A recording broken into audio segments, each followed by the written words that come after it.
Hello बच्चों, इसके पिछले वीडियो में हमने बोर्ड एग्जाम 2025 में आए हुए प्रश्न पत्र 822 बीएक्स सेट 3 के खंड अ बहुविकल्पी प्रश्न को करा रखा है, जिसका लिंक आपको डिस्क्रिप्शन में मिल जाएगा, आप उसको वहां से देख सकते हैं। आज के वीडियो में हम लोग सेट 3 के खंड ब वर्णात्मक प्रश्न को हल करेंगे, जिसमें प्रश्न 1 में दिया है सभी खंड कीजिए। इसमें यहां से देखिए क से लेकर के च तक है, तो इसमें कह रहा है कि सभी खंड कीजिए। प्रत्येक प्रश्न 2 अंक के हैं। तो इसमें क प्रश्न में दिया है सिद्ध कीजिए 6 कड़ी में 3 अपरिमेय संख्या है। अब इन सारे प्रश्नों को हम लोग बारी बारी से हल करेंगे। तो इसे हमें सिद्ध करना है कि 6 कड़ी में 3 अपरिमेय संख्या है।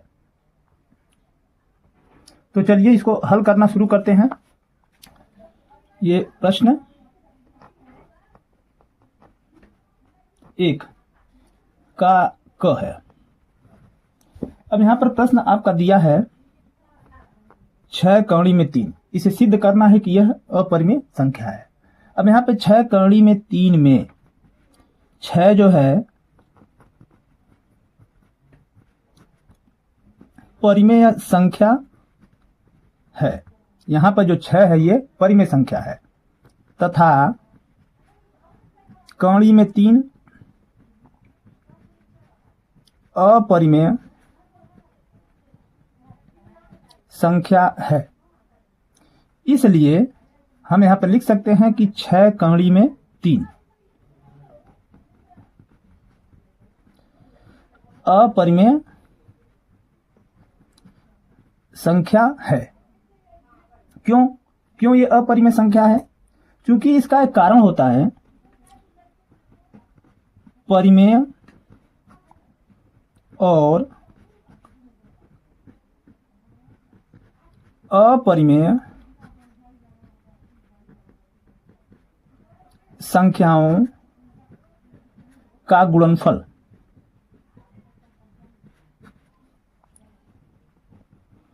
अपरिमेय संख्या होता है। बस इतना ही आप लिख देंगे, ये प्रश्न हल हो जाएगा।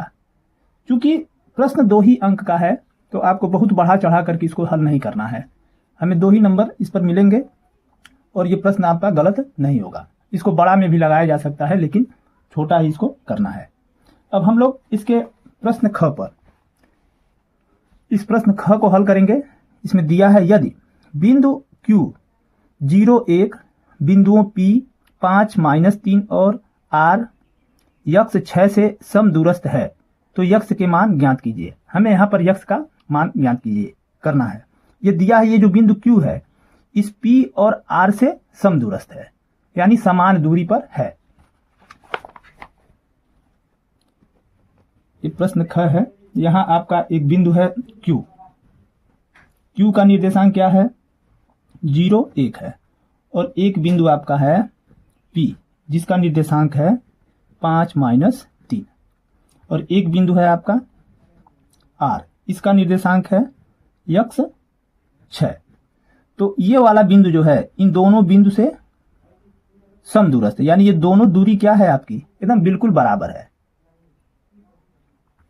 तो हमें यहां पर यक्ष का मान ज्ञात करना है। अब यहां आप लिखेंगे बिंदु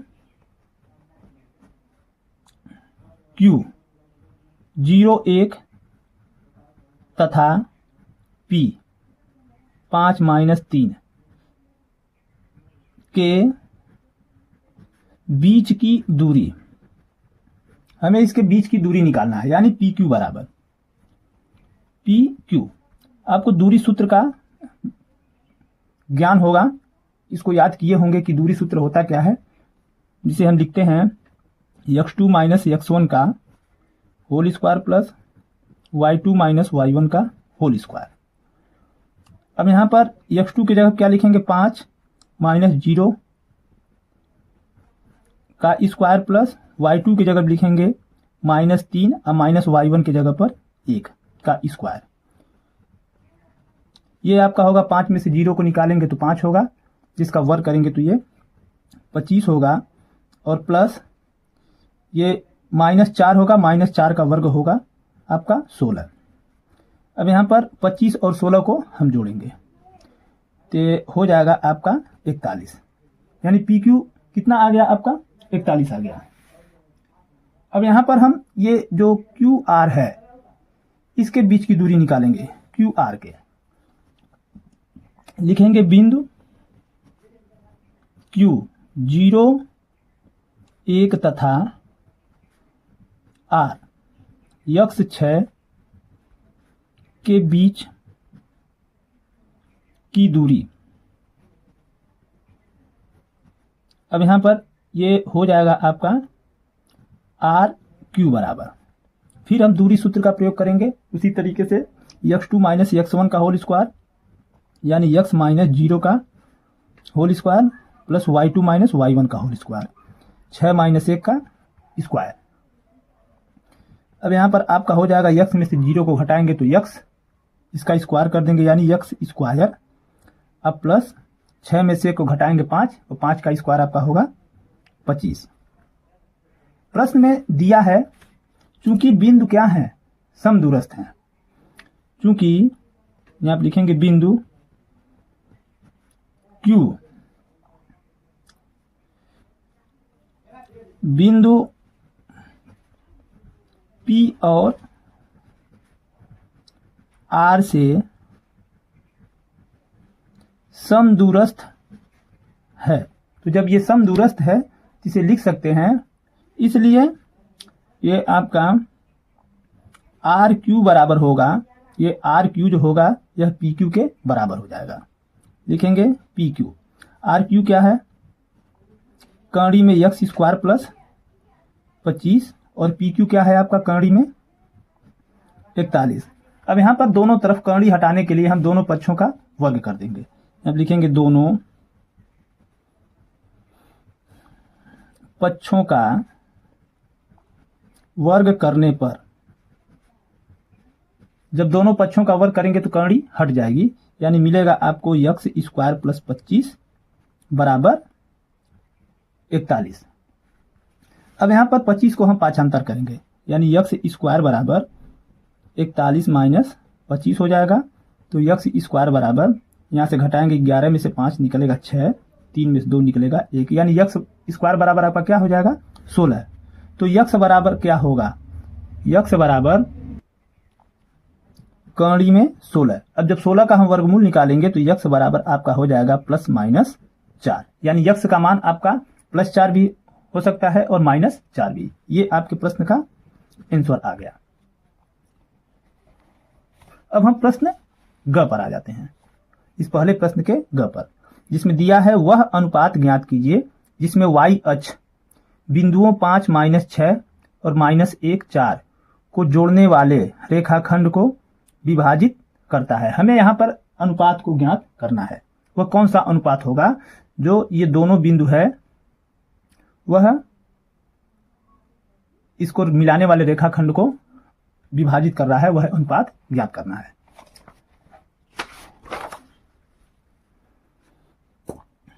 यह आपका प्रश्न ग है, पहले प्रश्न का ग। इसका पहले हम ग्राफ बना लेते हैं ताकि आसानी से आपको समझ में आ जाए।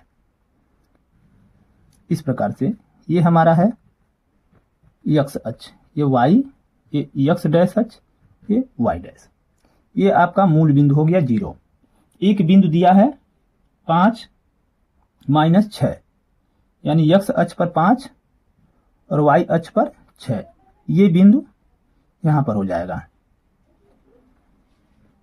5 माइनस के 6, और एक बिंदु दिया है माइनस 1 4, यानी एक्स अक्ष पर माइनस 1 है और वाई अक्ष पे भी माइनस 4, यानी माइनस 1 और ये माइनस 4। इस तरीके से हम मानते हैं ये बिंदु आपका ए है, ये बी है। इसको जब हम मिलाते हैं तो इस रेखाखंड को ये वाई अक्ष काट देती है। वाई अक्ष मान लेते हैं यहां पर ये पी बिंदु पर काट देती है। तो ये जो अनुपात होगा हमारा, ये m1 और m2, इसी को हमें निकालना है। अब हम मान लेते हैं ये y अक्ष पर जो बिंदु काट रही है इसका निर्देशांक क्या होगा। अब यहां पर आपका इसका निर्देशांक बनेगा 0 माइनस y, ठीक है, क्योंकि ये y अक्ष पर ऋण दिशा की तरफ है तो इसका निर्देशांक क्या होगा 0 माइनस y। अब यहां पर लिखेंगे माना y अक्ष पर बिंदु, अक्ष पर बिंदु क्या बनेगा बराबर 0 माइनस y। अब यहां पर ये क्या है भुज 0 है। अब यहां पर लिखेंगे बिंदु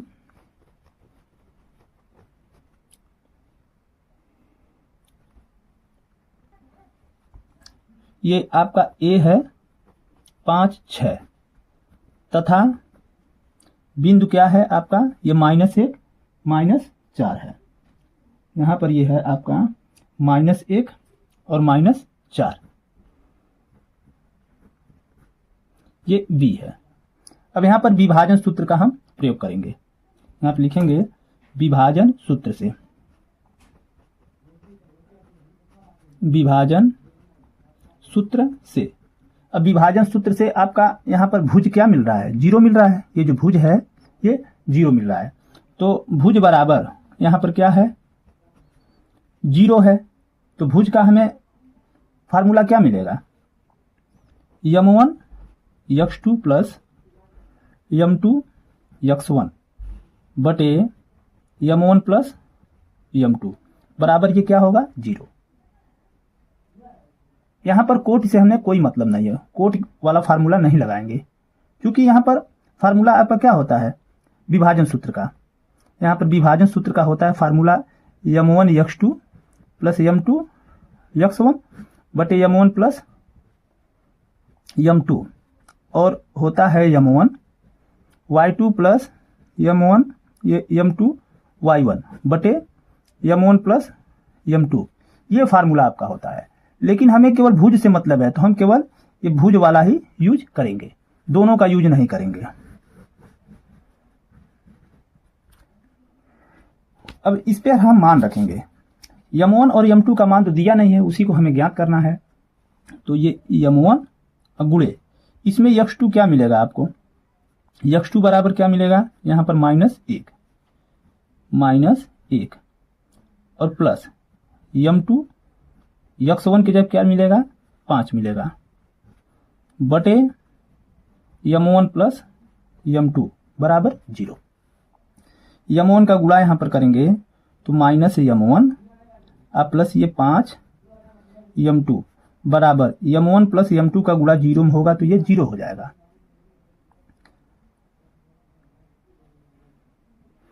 अब यहां पर 5 m2 को हम दूसरे तरफ ले जाएंगे तो -m1 बराबर ये -5 m2 हो जाएगा।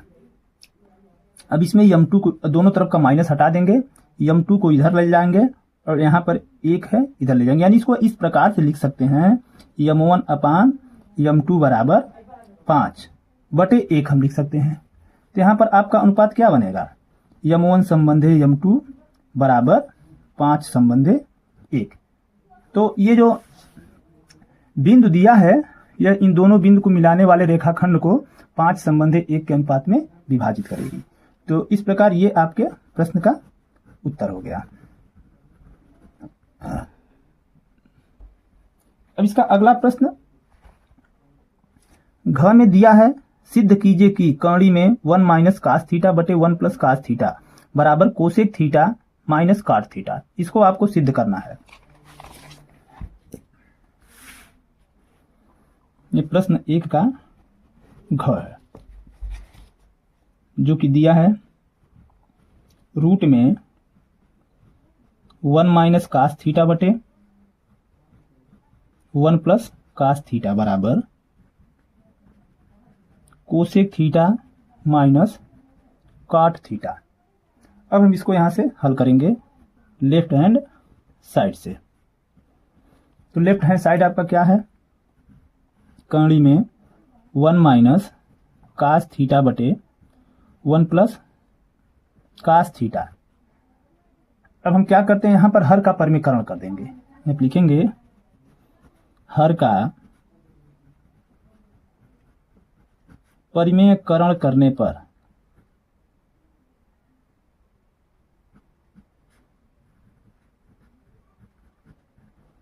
अब यहां पर हम हर का परिमेयकरण करेंगे तो यहां मिलेगा आपको, देखिए 1 माइनस कास थीटा है, अब बटे 1 प्लस कास थीटा है। इसके अंश और हर में 1 प्लस कास थीटा का गुणा कर देंगे, ऊपर भी करेंगे और नीचे भी करेंगे। तो 1 प्लस कास थीटा बटे 1 प्लस कास थीटा। अब जब इसका हम गुणा करेंगे, 1 प्लस कास थीटा का गुणा नहीं करेंगे, थोड़ा सा गलत हो जा रहा है। यहां पर हम 1 माइनस कास थीटा का गुणा करेंगे, क्योंकि हर का हमें परिमेयकरण करना है। ये आपका क्या होगा, माइनस होगा, ये जो है 1 माइनस कास थीटा। अब जब गुणा करेंगे तो ये 1 माइनस कास थीटा और ये भी 1 माइनस कास थीटा, दोनों का जब गुणा करेंगे तो यहां पर आपको मिलेगा 1 माइनस कास थीटा का होल स्क्वायर। और नीचे क्या मिल जाएगा आपको, 1 प्लस कास थीटा और 1 माइनस कास थीटा। इसको सूत्र में तोड़ेंगे तो ये हो जाएगा 1 माइनस कास स्क्वायर थीटा। अब यहां पर 1 माइनस कास थीटा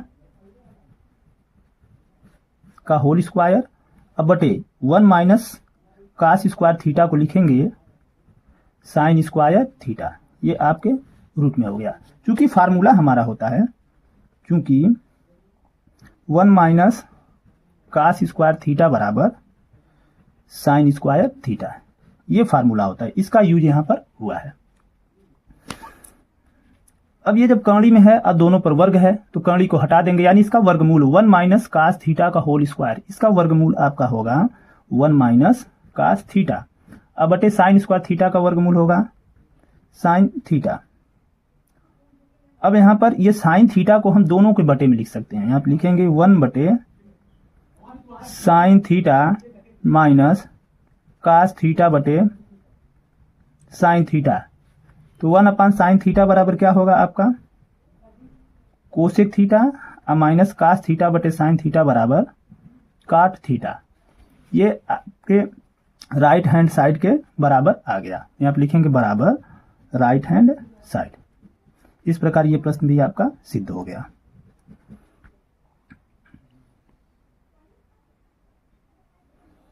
अब इसके अगले प्रश्न अंग में दिया है, त्रिज्या 14 सेमी वाले एक वृत्त की एक जीवा केंद्र पर 120 अंश का कोण अंतरित करती है, संगत वृत्तखंड का क्षेत्रफल ज्ञात कीजिए। हमें वृत्तखंड का क्षेत्रफल ज्ञात करना है। ये आपका प्रश्न संख्या अंग है, पहले प्रश्न का अंग। यहां पर एक वृत्त है,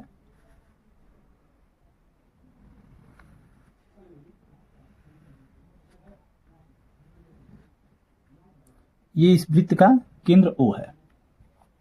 तो इसमें इस वृत्त की त्रिज्या जैसे OA मानते हैं, ये 14 सेमी है और ये इसकी जीवा है AB। तो ये जो है जीवा इसके केंद्र के साथ 120 अंश का कोण आंतरित करती है। ये कितने अंश का, 120 अंश का कोण आंतरित करती है। तो हमें यहां पर संगत वृत्तखंड का क्षेत्रफल ज्ञात करना है। ये जो वृत्तखंड है इस जीवा के संगत, इसी का हमें क्षेत्रफल ज्ञात करना है। अब यहां पे लिखेंगे वृत्त की त्रिज्या R बराबर 14 सेमी, केंद्रीय कोण थीटा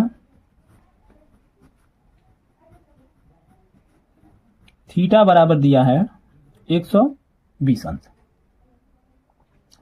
अब यहां पर वृत्तखंड का क्षेत्रफल का सूत्र आपको याद होगा, क्या होता है, वृत्त खंड का क्षेत्रफल, इसका सूत्र होता है R square pi into theta बटे 360 माइनस 1/2 साइन थीटा। इस सूत्र का प्रयोग करना है। अब यहां पर आर की जगह पर हम क्या मान रखेंगे? आर की जगह पर आपको ये 14 रख देना है, तो ये हो जाएगा 14 का स्क्वायर। यहां पाई का मान आप रख भी सकते हैं, या तो वैसे ही रहने दीजिए, हम पाई को छोड़ देते हैं, इसी तरीके से पाई ही रहने देते हैं। और यहां पर गुणे में थीटा की जगह पर लिखेंगे 120 बटे में 360 माइनस 1/2 साइन थीटा की जगह पर 120। अब यहां पर ये कट जाएगा, 120 से 360 3 बार में कटेगा। अब ये 14 का हम वर्ग करेंगे तो ये 196 हो जाएगा, और यहां पर मिलेगा आपको पाई 92। अब माइनस 1/2। अब साइन 120 अंश का मान क्या होगा? यहां पर अगर आपको नहीं याद है तो क्या करेंगे, इस तरीके से निकाल लेंगे। साइन 120 अंश, इसको आप क्या लिख सकते हैं? साइन 120 को साइन 90 अंश प्लस 30 अंश। अब साइन 90 अंश प्लस 30 अंश, इसका फार्मूला क्या होगा? बराबर कास 30 अंश। अब कास 30 अंश का मान कितना होता है? कड़ी में 3/2। तो साइन 120 अंश का मान क्या होगा आपका? कड़ी में 3/2। तो इस तरीके से आप इसका मान आसानी से निकाल लेंगे, लेकिन आपको कंसेप्ट याद होना चाहिए, सूत्र याद होना चाहिए, तभी निकल पाएगा। अब यहां पर साइन 120 अंश का मान क्या होगा? कड़ी में 3/2। अब यहां पर 196 ये पाई बटे 3 हो गया, माइनस ये हो जाएगा आपका कड़ी में 3/4। अब 196 का यहां पर गुणा कर देना है। जब 196 का गुणा करेंगे तो यहां पर मिलेगा आपको 196 पाई बटे 3, अब माइनस 196 का गुणा करेंगे कड़ी में 3/4 में, इसे आप काट देंगे। ये 4 चौका 16 और यहाँ पर 4 9 36, यानी आपको मिल जाएगा 196 पाई बटे 3 और माइनस 49 कड़ी में 3 सेमी स्क्वायर। ये आपके ये संगत वृत्तखंड का क्षेत्रफल हो जाएगा। थोड़ा सा इसमें हम आंसर देख लेते हैं। देखिए कुछ आंसर में मिस प्रिंटिंग है। आप देखिए, ये दिया है अंग का वृत्तखंड का क्षेत्रफल आपका 196/3 पाई सेमी स्क्वायर। तो इसमें मिस प्रिंट है, इतना नहीं होगा, इसमें गलत छप गया है। तो इसे हम लिख सकते हैं 196 पाई बटे 3 माइनस 49 कड़ी में 3। ये आपके प्रश्न का उत्तर हो जाएगा। अब हम इसके अगले प्रश्न पर आ जाते हैं। ये आपका अगला प्रश्न क्या है? च है, जिसमें दिया है 52 पत्तों की एक अच्छी प्रकार से फेंटी गई गड्डी में से एक पत्ता निकाला जाता है। निम्नलिखित के प्राप्त होने की प्रायिकता ज्ञात कीजिए। इसमें 2 प्रश्न है। पहला दिया है लाल रंग का बादशाह, दूसरा एक तस्वीर वाला पत्ता, यानी एक फेस कार्ड वाला पत्ता। इसका हमें प्रायिकता ज्ञात करना है। ये प्रायिकता चैप्टर से है, बहुत ही अच्छा प्रश्न है।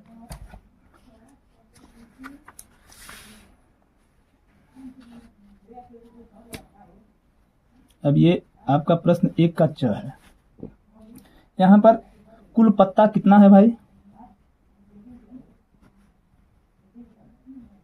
कुल पत्ते बराबर 52। अब इसमें पहला प्रश्न, यहां पर लाल रंग का बादशाह कह रहा है, तो लाल रंग 2 तरीके के होते हैं। एक क्या होगा? एक जो होगा ईंट होगा। ये क्या है आपका? ईंट। ये भी लाल कलर का होता है। एक होता है लाल पान। ये क्या होगा आपका? लाल पान। तो एक ईंट में भी एक बादशाह है आपको मिलेगा, और लाल पान में भी बादशाह मिलेगा। तो इसकी कुल संख्या कितनी होगी? 2। तो लाल रंग के बादशाह यहां लिखेंगे आप, लाल रंग के बादशाह। की संख्या, अब लाल रंग के बादशाह की संख्या आपका कितना है, एक यहाँ और एक ये वाला, कुल कितने बादशाह हैं भाई, 2। इसकी संख्या क्या हो गई, 2। तो इसकी प्रायिकता क्या होगी, प्रायिकता पीई बराबर, अब ये लाल रंग की बादशाह ये 2 बटे कुल पत्ते की संख्या यानी बटे 52, ये आपका हो जाएगा 52। काट देंगे, 2 1 कम 2 और ये 2 दूना 4 और 2 छक्के 12 बराबर 1 बटे 26। तो पहले प्रश्न का आंसर 1 बटे 26 हो गया। अब आपका दूसरा प्रश्न दिया है, दूसरा प्रश्न दिया है कि एक तस्वीर वाला पत्ता यानी एक फेस कार्ड, तो इसमें क्या होंगे, अब देखिए ये आपका ईंट होता है, लाल पान होता है, और एक होगा आपका इस तरीके से, ये होता है काला पान, काला पान, और एक होता है आपका ये चिड़ी होती है इस तरीके से। तो इसमें फेस कार्ड, आपका फेस कार्ड कुल कितने होते हैं, 4 फेस, ये 3 फेस कार्ड इसमें होंगे, 3 फेस कार्ड इसमें होंगे, और प्लस 3 फेस कार्ड इसमें होंगे, और प्लस 3 फेस कार्ड इसमें होंगे, और प्लस 3 फेस कार्ड इसमें, यानी बराबर ये 6 और ये बराबर 6, यानी दोनों 6 और 6 मिलकर के बराबर कितने होंगे, 12। यानी फेस कार्ड कितने होंगे, फेस कार्ड की संख्या 12 होगा। अब यहाँ पे लिखेंगे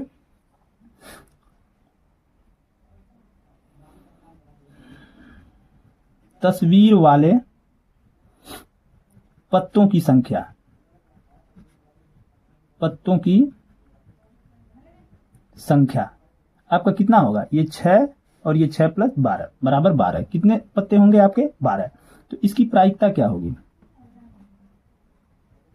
प्रायिकता ये 12 बटे आपका होगा कुल पत्तों की संख्या यानी बटे 52।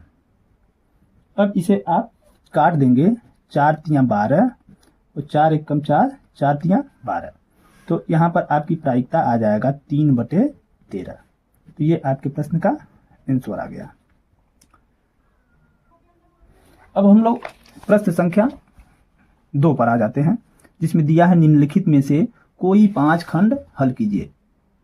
ये प्रत्येक प्रश्न 4 अंक के दिए हैं, तो हमें इसमें केवल 5 ही प्रश्न हल करने हैं। देखिए 2 प्रश्न इधर दिया है और यहाँ पर ये 4 प्रश्न इधर दिया है, तो 6 प्रश्न है, लेकिन हमें इसमें 5 ही प्रश्न हल करना है। तो चलिए इसको भी हम लोग बारी बारी से हल करते हैं।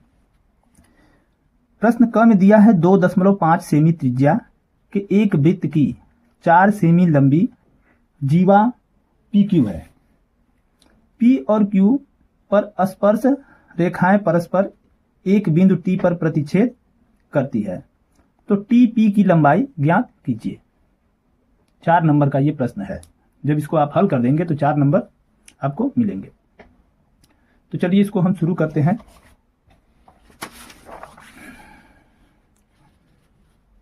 सबसे पहले इसको हम लोग चित्र को बनाएंगे, क्योंकि बिना चित्र बनाए ये हल नहीं होगा। आपका प्रश्न संख्या 2 का ये प्रश्न क है। अब यहां पर देखिए एक वृत्त है, इस तरीके से एक वृत्त है जिसका केंद्र क्या है, O है। इसमें एक जीवा दिया है, एक जीवा है इस तरीके से PQ, ये जीवा है क्या आपका PQ है, और इस वृत्त की त्रिज्या जो है ये आपकी त्रिज्या हो गई। ये कितना सेंटीमीटर दिया है, 2.5 सेंटीमीटर। अब इस बिंदु P और Q, ये P और Q दोनों पर आपका स्पर्श रेखा दिया है, इस तरीके से स्पर्श रेखा है, इस तरीके से स्पर्श रेखा है जो एक दूसरे को बिंदु T पर प्रतिच्छेद कर रहा है। ये दोनों स्पर्श रेखा एक दूसरे को बिंदु T पर प्रतिच्छेद कर रहे हैं। अब हमें क्या करना है, यहां पर TP की लंबाई, ये जो TP है इसी की लंबाई ज्ञात करना है। अब यहां पर हम लोग लिखते हैं, दिया है जो इस प्रश्न में जो भी चीज दिया है उसको आपको लिख लेना है। तो यहां पर इस वृत्त की त्रिज्या वृत्त की त्रिज्या OP बराबर 2.5 सेंटीमीटर। और यहां पर TP और TQ, TP तथा TQ स्पर्श रेखा है। अब हमें ज्ञात क्या करना है, इसमें आपको ज्ञात करना है TP की लंबाई। क्या ज्ञात करना है? TP की लंबाई। हमें यहां पर एक रचना करना पड़ेगा। यहां पर एक रचना करेंगे। यहां पर इस PQ पर बिंदु O से एक लंब खींचेंगे। यहां पर इस प्रकार से इस पर एक लंब खींचेंगे OM, और इस लंब को बढ़ाते हुए आगे की तरफ हम T से मिला देंगे। अब यहां पर लिखेंगे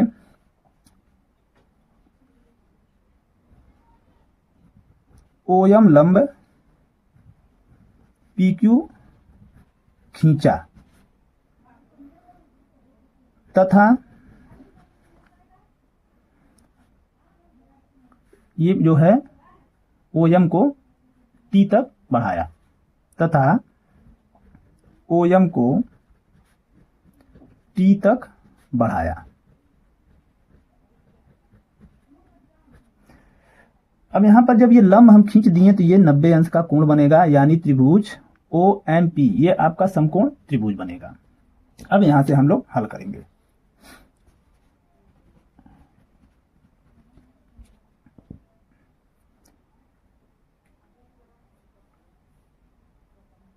यहां पर एक चीज हम छोड़ दिए, ये जो PQ जीवा है इसकी लंबाई 4 सेमी है। यहां पर ये लिख देंगे PQ बराबर 4 सेमी। ये PQ जो जीवा है इसकी लंबाई 4 सेमी है।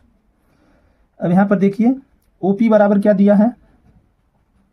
2.5 सेमी, तथा ये PQ बराबर 4 सेमी। ये क्या है? इस प्रश्न में दिया है। अब यहां पर है क्या? OP लंब PQ, ये किससे हुआ है आपका? रचना से। ये जो है आपका ये OP नहीं है, ये OM है। ये OM लंब PQ ये किससे हुआ है? रचना से। तो इसलिए यहां पर ये PM आपका क्या होगा? PM बराबर PQ का आधा होगा, 1/2 PQ। क्यों? क्योंकि ये OM लंब है इस जीवा PQ पर, और ये O वृत्त का केंद्र है। तो वृत्त के केंद्र से जब जीवा पर हम लंब डालते हैं तो वह जीवा को समद्विभाजित करती है। ये आपका प्रमेय होता है। तो यहां पर आप प्रमेय लिख देंगे तो ज्यादातर बेहतर होगा। आप लिखेंगे चूंकि वृत्त के केंद्र से जीवा पर डाला गया लंब जीवा को समद्विभाजित करता है। अब यहां पर देखिए ये PM बराबर 1/2 PQ आपका क्या दिया है? ये PQ बराबर ये 4 सेमी। तो PQ की जगह क्या लिख देंगे? 4। इसे काट देंगे 2 दूना 4। अब PM बराबर आपका हो जाएगा 2 सेमी। अब ये आपका PM ये कितना निकल गया? 2 सेमी। अब ये समकोण त्रिभुज OMP में हम पाइथागोरस प्रमेय का प्रयोग करेंगे। अब यहां आप लिखेंगे समकोण त्रिभुज OMP में पाइथागोरस प्रमेय से। तो यहां पर ये OP आपका क्या है? कर्ण है, और ये OM एक आधार है, और एक PM क्या है? एक लंब है आपका। तो OM square plus PM square बराबर OP का स्क्वायर। तो यहां लिखेंगे आप O M square plus P M square बराबर ओ पी का स्क्वायर। तो ओ एम आपका क्या होगा, इसे ओ एम ही लिखेंगे। पी एम आपका कितना है 2 सेमी, तो ये हो जाएगा आपका 2 का स्क्वायर। ओ पी कितना है 2.5 सेमी, इसका स्क्वायर हो जाएगा। अब यहाँ पर ओ एम स्क्वायर 2 का वर्ग होगा आपका 4 और इसका वर्ग हो जाएगा 6.25। इसको पाछांतर करेंगे तो ओ एम स्क्वायर बराबर ये हो जाएगा 6.25 माइनस 4। ओ एम स्क्वायर बराबर इसको घटाएंगे तो आपको मिलेगा 2.25। अब यहाँ पर ओ एम बराबर स्क्वायर हटेगा तो करणी में 2.25 मिलेगा। अब ओ एम बराबर इसका वर्गमूल निकालेंगे आप तो हो जाएगा 1.5 सेमी। तो यहाँ पर ये ओ एम का मान, ये ओ एम कितना आ गया आपका 1.5 सेमी, ये आ गया 1.5 सेमी। अब यहाँ पर देखिए, यहाँ से हल करेंगे, ये जो है ओपी क्या है त्रिज्या है और टीपी स्पर्श रेखा है। यहाँ पर ओपी जो है त्रिज्या है और टीपी क्या है स्पर्श रेखा है, तो इसलिए ओपी जो होगा इस टीपी पर इस प्रकार से लंब होगा। हम यहाँ पर लिखेंगे ओपी क्या है त्रिज्या है तथा टीपी ये टीपी स्पर्श रेखा है, इसलिए ये टीपी जो होगा आपका लंब होगा ओपी पर। क्यों?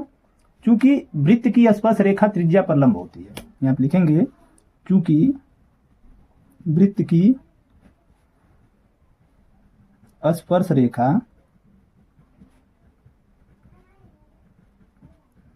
त्रिज्या पर लंब होती है, ये आपका प्रमेय होता है। अब जब ये टीपी जो है ओपी पर लंब हो गया तो ये त्रिभुज ओपीटी ये आपका समकोण त्रिभुज बनेगा। अब यहां पे लिखेंगे समकोण त्रिभुज, समकोण त्रिभुज। यहां पर ये ओ एम पी ये वाला त्रिभुज जो समकोण त्रिभुज है ओ एम पी तथा ओ पी टी में इन दोनों त्रिभुज को हम लेकर चलेंगे। यहां पर लिखेंगे समकोण त्रिभुज ओ एम पी तथा त्रिभुज ओ पी टी में। यहां पर देखिए ये जो ओ है ये कोण ओ है ये उभयनिष्ठ है, दोनों त्रिभुज में है। अब आप लोग समझ गए होंगे कि हम क्या करना चाह रहे हैं, हम इसको समरूप करेंगे। तो ये कोण ए क्या है उभयनिष्ठ है, तो यहां पर लिखेंगे कोण ओ बराबर कोण ओ, ये क्या है आपका उभयनिष्ठ है।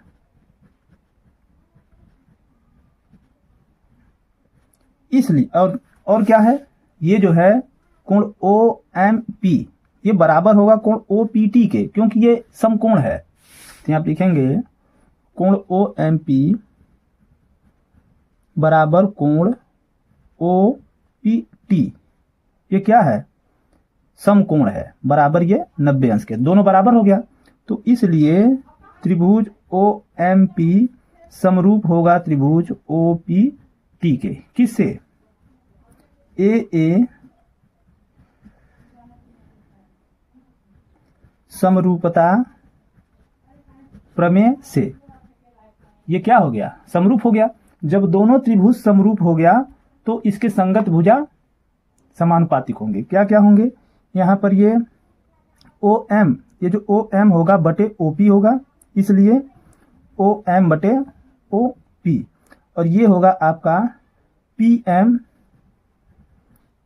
बटे ये टी पी, और ये भी लिख सकते हैं बराबर ये ओ पी, क्योंकि 3 भुजा होती है, ये ओ पी बटे ओ टी। लेकिन हमें ये वाला सबसे इंपॉर्टेंट है क्योंकि इसमें टीपी हमें पूछ रहा है। तो यहां पर ओ एम आपका कितना है, ये देखिए ओ एम है आपका 1.5 सेंटीमीटर और यहाँ पर ओ पी कितना है 2.5 सेंटीमीटर। तो यहाँ आप लिखेंगे ओ एम के जगह पर 1.5 और बटे ओ पी के जगह लिखेंगे आप 2.5 बराबर यहाँ पर पी एम, आपका पी एम कितना है, ये जो पी एम है आपका 2 सेमी है, तो यहाँ पर पी एम के जगह पर लिखेंगे 2 सेमी और टी पी के जगह पर टी पी ही लिखेंगे। इससे आपको कोई मतलब नहीं है, इसको आपको नहीं लिखना है। अब यहाँ पर टी पी का गुणा 1.5 में लिख करेंगे, 1.5 गुणे टी पी बराबर 2.5 में 2 का गुणा करेंगे तो 5.0 होगा। अब ये टी पी बराबर ये 5.0 बटे 1.5। अब ये टी पी बराबर नीचे ऊपर का दशमलव हटाएंगे तो मिलेगा आपको 50/15। इसे आप काटेंगे तो ये 5 तियां 15 और 5 दाएं में 50। ये टीपी बराबर आपको क्या मिलेगा 10/3 और 10 में जब 3 का भाग देंगे तो आपका होगा 3.33। इस तरीके से ये बढ़ता जाएगा सेमी, यानी टीपी की लंबाई आपकी क्या होगी 3.3 सेमी। ये आंसर हो गया। देखिए बहुत ही इंपॉर्टेंट प्रश्न था और कठिन प्रश्न भी था, तो घबराना नहीं है इससे। अब हम लोग इस दूसरे प्रश्न ख पर आ जाते हैं। चित्र में डी ई समांतर ए सी और डी एफ समांतर ए ई है, सिद्ध कीजिए कि बी एफ बटे एफ ई बराबर बी ई बटे ई सी है। यहां पर पीछे चित्र दिया है, देखिए इस प्रकार से ये चित्र दिया है। देखिए बहुत ही इंपॉर्टेंट प्रश्न है ये। अक्सर हम देखते हैं कि ये जहां तक उम्मीद है हर एक बोर्ड एग्जाम में ये पूछ देता है पिछले। तो यहां पर इसे हल करेंगे, तो चलिए इसको हल करते हैं हम।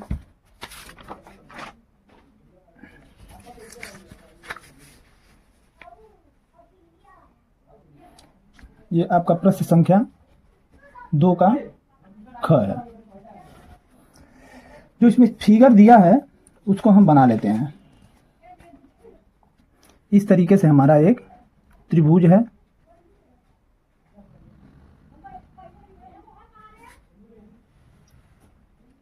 जो कि ए बी सी है।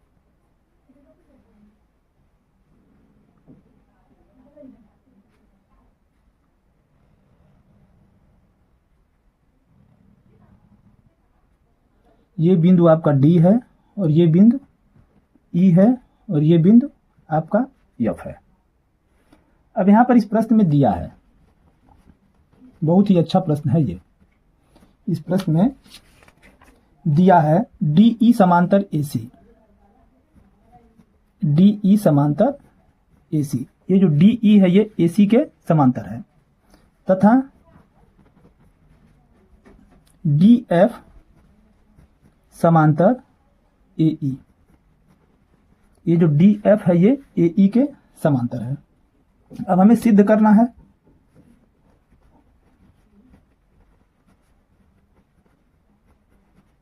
सिद्ध करना है, यहां पर सिद्ध करना है बी एफ बटे एफ ई।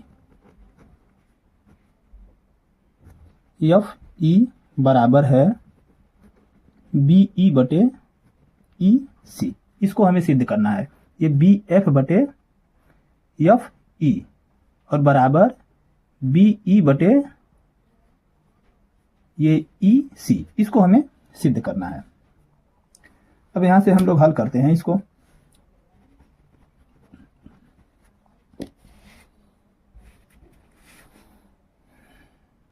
अब यहां पे हम लोग लिखेंगे त्रिभुज ए बी ई में, त्रिभुज ए बी ई में यहां पे डी एफ समांतर ए ई, डी एफ समांतर ए ई। ये क्या है इस प्रश्न में दिया है, तो इसलिए ये बी डी बटे ए डी, इसलिए बी डी बटे ए डी ये बराबर होगा बी एफ बटे ई एफ या एफ ई, यहाँ आप लिखेंगे बी एफ बटे एफ ई, इसे समीकरण 1 मानेंगे। ये किससे हुआ है? थेल्स प्रमेय से। किससे लिखेंगे? थेल्स प्रमेय से। पुनः त्रिभुज ए बी सी में यहां पर डी ई समांतर ए सी है, डी ई समांतर ए सी, ये भी क्या है? इस प्रश्न में दिया है। इसलिए बी डी, ये बी डी बटे ए डी बराबर है आपका बी ई बटे ई सी, बी ई बटे ई सी। ये भी किससे? थेल्स प्रमेय से। इसी प्रमेय से ये दोनों हुआ है। अब यहां पर बी डी बटे ए डी, बी डी बटे ए डी की जगह क्या लिखेंगे? बी एफ बटे एफ ई, बी डी बटे ए डी की जगह क्या लिखेंगे? बी एफ बटे एफ ई बराबर बी ई बटे ई सी। ये किससे हुआ है आपका? समीकरण 1 से। अब यहां पर देखिए ये प्रश्न आपका हल हो गया, यहां पर ये सिद्ध हो गया। देखिए कितना आसान प्रश्न था, इसमें कोई भी डरने की बात नहीं है। कंसेप्ट आपको याद रहेगा, प्रमेय वगैरह याद रहेंगे तो आप इसे आसानी से कर लेंगे, कोई दिक्कत नहीं होगा। इस प्रकार ये प्रश्न आपका सिद्ध हो गया। पहली बात तो आप लोग अपना डर निकाल लीजिए। अब इसके अगले प्रश्न हम ग पर आते हैं, जिसमें दिया है किसी एपी के प्रथम 9 पदों का योग 81 है और प्रथम 17 पदों का योग 289 है, तो उसका प्रथम पद और सार्व अंतर ज्ञात कीजिए। हमें समांतर श्रेणी का ये चैप्टर है, ये समांतर श्रेणी से ये प्रश्न दिया है। तो यहां पर हमें एपी जो है समांतर श्रेणी का प्रथम पद और सार्व अंतर ज्ञात करना है। अभी इसको हम लोग हल करते हैं, बहुत ही आसानी से ये हल हो जाएगा, कोई दिक्कत नहीं है आपको। ये प्रश्न संख्या दूसरे का ये ग है। यहां पर मान लेते हैं, माना एपी का प्रथम पद बराबर ए, सार्व अंतर बराबर डी। अब यहां पर दिया क्या है? अब यहां पर दिया है प्रथम 9 पदों का योगफल, यानी यस एन बराबर, यस 9 बराबर, यस 9 बराबर आपका दिया है 81। आपको यस एन का फार्मूला याद होगा, जो कि ये यस एन बराबर फार्मूला होता है। यस एन बराबर आपका फार्मूला क्या होता है? एन बटे 2 ब्रैकेट में 2a plus N minus 1 into D. ये आपके यस एन का फार्मूला है। इसी सूत्र पर आपको हल करना है इस तरीके से। अब यहां पर n की जगह पे क्या लिखेंगे आप? 9। तो यहां पर लिखेंगे ये 9 बटे 2। यहां पर 2a का मान तो दिया नहीं है, आप प्लस n की जगह पे 9 माइनस 1 और d का मान भी नहीं दिया है, d लिख देंगे बराबर ये 81। 9 बटे 2 को इधर लाएंगे और यहाँ पे आपको मिलेगा क्या? 2a प्लस 9 में से 1 घटाएंगे तो ये 8d बराबर 81 गुणे 2 बटे 9, 9 9 81 और ये 2 हम कॉमन लेते हैं तो a प्लस 4d होगा बराबर ये 9 दूना 18। अब 2 को हम इधर ले जाएंगे तो a प्लस 4d बराबर 18 बटे 2, 2 9 18, ये हो जाएगा a प्लस 4d बराबर 9। इसे पाछांतर कर लेते हैं, a बराबर ये 9 माइनस 4d हो जाएगा। ये आपका समीकरण 1 हो गया, ये समीकरण आपका 1 हो गया।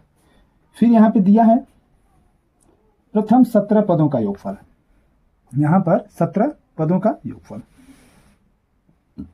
पुनः यस 17 बराबर 17 पदों का योगफल दिया है 289। तो यस 17 बराबर यानी ये हो जाएगा 17 बटे 2 ब्रैकेट में 2a प्लस n की जगह पे 17 माइनस 1 टू d बराबर 289। अब 17 बटे 2 दूसरे तरफ जाएगा तो ये 2a प्लस 17 में से घटाएंगे तो ये 16d बराबर 289 बटे ये गुणे में 2 बटे ये 17। अब यहाँ पर 17 से ये कटेगा 289 17 बार में। अब इसमें क्या करेंगे आप, 2 कॉमन लेंगे। जैसे यहाँ पर 2 कॉमन लिए हैं वैसे ही 2 कॉमन लेंगे तो यहाँ मिलेगा a प्लस 8d बराबर ये 17 दूना 34 हो जाएगा। अब a प्लस 8d बराबर ये 34 बटे 2 हो जाएगा। इसे काट देंगे, ये 17 बार में कट जाएगा। अब यहाँ पर जहाँ ये a है, a की जगह पर आपको मान रख देना है 9 माइनस 4d। a की जगह क्या लिखेंगे, 9 माइनस 4d अब प्लस 8d बराबर ये क्या मिल गया आपको 17। ये किससे हुआ है, समीकरण 1 से। अब यहाँ पर ये 8d है माइनस 4d से घटा देंगे तो 9 प्लस 4d बराबर 17 और ये 4d बराबर 17, ये पाछांतर होगा -9। तो 4d बराबर 17 में से 9 को घटाएंगे तो आपको मिलेगा 8 मिल गया और d बराबर 8 बटे 4 काट देंगे, 4 दूना 8, d बराबर 2। अब ये d का मान जो है आपको किसमें, समीकरण 1 में रख देना है। यहाँ आप लिखेंगे समीकरण 1 में, समीकरण 1 में d बराबर 2 रखने पर अब समीकरण 1 आपका क्या है, a बराबर 9 माइनस 4d, a बराबर 9 माइनस 4 गुणे d के जगह क्या लिखेंगे 2। अब ये हो जाएगा 9 माइनस 4 दूना 8 तो ये मिलेगा a बराबर 1। यानी आपका आंसर क्या होगा, आपका आंसर होगा a बराबर 1 और d बराबर 2, यानी प्रथम पद 1 और सार्व अंतर 2, ये आंसर है। अब हम लोग इसके अगले प्रश्न संख्या 2 के घ पर आ जाते हैं। इसमें दिया है द्विघात बहुपद x स्क्वायर माइनस 5 के शून्य ज्ञात कीजिए और शून्यकों तथा गुणांकों के बीच संबंध की सत्यता की जांच कीजिए। हमें ये जो द्विघात बहुपद दिया है इसका शून्य ज्ञात करना है और उसके शून्यकों और गुणांकों के बीच संबंध की सत्यता भी जांच करनी है। ये है आपका प्रश्न संख्या 2 का घ। यहाँ आपका द्विघात बहुपद क्या है, x स्क्वायर माइनस 5। अब इसको हमें हल करना है, इसका शून्य ज्ञात करना है। तो इसे हम लिख सकते हैं x का होल स्क्वायर माइनस, इसे कर्णी में 5 लिख लें, कर्णी में 5 का होल स्क्वायर। अब ये फार्मूला में आ गया a square minus b square के फार्मूला में, तो हो जाएगा a प्लस b एक ब्रैकेट में यानी x प्लस कर्णी में 5 एक ब्रैकेट में और x माइनस कर्णी में 5 एक ब्रैकेट में। अब यहाँ पर शून्य के लिए इसका जब हमें शून्य ज्ञात करना है तो शून्य के लिए अब एक बार हम क्या करेंगे, x प्लस कर्णी में 5, x प्लस कर्णी में 5 बराबर 0 से। अब यहाँ पर x बराबर ये पाछांतर होगा तो माइनस कर्णी में 5, ये आपका एक शून्य निकल करके आ गया। फिर यहाँ पे लिखेंगे x माइनस कर्णी में 5 बराबर 0 से, तो यहाँ पर x बराबर पाछांतर करेंगे तो कर्णी में 5 हो जाएगा। अब इसका शून्य क्या हो गया, अब इसका शून्य हो गया आपका एक माइनस कर्णी में 5 हो गया और एक कर्णी में 5 हो गया, ये आपका शून्य हो गया। अब हमें ये जांच करना है शून्यकों और उसके गुणांकों के बीच संबंध की सत्यता को। अब यहाँ पर लिखेंगे शून्यकों तथा गुणांकों के बीच संबंध की सत्यता। अब यहाँ पर सबसे पहले निकालेंगे शून्यकों का योगफल। यहाँ पर होगा शून्यकों का योगफल। तो शून्य का आपका क्या क्या है, एक माइनस कर्णी में 5 है, एक कर्णी में 5 है, दोनों को जोड़ेंगे माइनस कर्णी में 5 प्लस कर्णी में 5, तो ये घट जाएगा क्योंकि चिन्ह असमान है, तो ये मिलेगा आपको 0। इसे क्या आप लिख सकते हैं, इसे लिख सकते हैं -0/1 लिख सकते हैं, तो मान में कोई अंतर नहीं होगा। अब हम देखेंगे ये -0 जो है, ये 0 जो है इस द्विघात बहुपद में कहाँ है। तो आपको यहाँ पर दिखाई नहीं दे रहा है कि ये 0 है कहाँ। थोड़ा सा इसका रूप अगर हम बदलें तो इसे लिख सकते हैं, x² प्लस 0x -5। तो यहाँ पर ये 0 आपका क्या है, x का गुणांक है। तो इसे लिखेंगे, ये 0 को लिखेंगे ये माइनस x का गुणांक और बटे एक इसमें क्या है, ये x² का गुणांक है। ये जो है एक x² का गुणांक है। इसे लिखेंगे x² का गुणांक।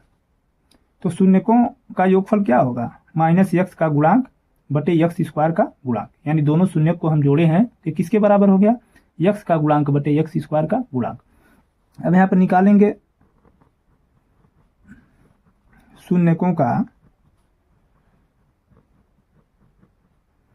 गुणनफल। तो शून्य क्या है, एक माइनस कर्ण में 5 है, इसमें गुणा करेंगे कर्ण में 5 को, तो ये आपका आ जाएगा -5। -5 को हम लिख सकते हैं -5/1। अब इसमें -5 है क्या, ये माइनस जो है अचर पद है, -5 के जगह पे हम लिख सकते हैं अचर पद। इसके जगह पर हम लिखेंगे अचर पद अब बटे x² का गुणांक। तो शून्यकों का गुणनफल क्या हो जाता है, अचर पद बटे x² का गुणांक। इस प्रकार ये प्रश्न आपका पूरा हो गया। इसी तरीके से बोर्ड एग्जाम में आपको हल करना है। अब हम इसके अगले प्रश्न अंग पर आ जाते हैं। तो अंग में दिया क्या है, निम्नलिखित सारणी 35 नगरों की साक्षरता दर दर्शाती है। तो यहाँ पर हमें माध्य साक्षरता दर ज्ञात करना है, यानी इसका हमें समांतर माध्य ज्ञात करना है। तो समांतर माध्य किस प्रकार ज्ञात किया जाता है, इससे आप लोग भली भांति परिचित होंगे। तो सबसे पहले हम सारणी को बनाएंगे, जो इसमें सारणी दी है उसको बनाएंगे। ये प्रश्न 2 का अंग है। तो यहां पर दिया है साक्षरता दर।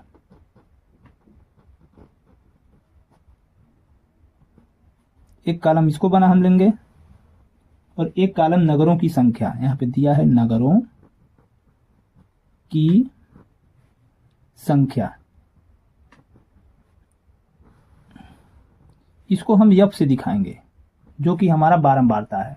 और एक कॉलम और लिखेंगे मध्य मान, इसको हम x से दर्शाएंगे। एक कॉलम और बना लेंगे जो कि होगा f गुणे x।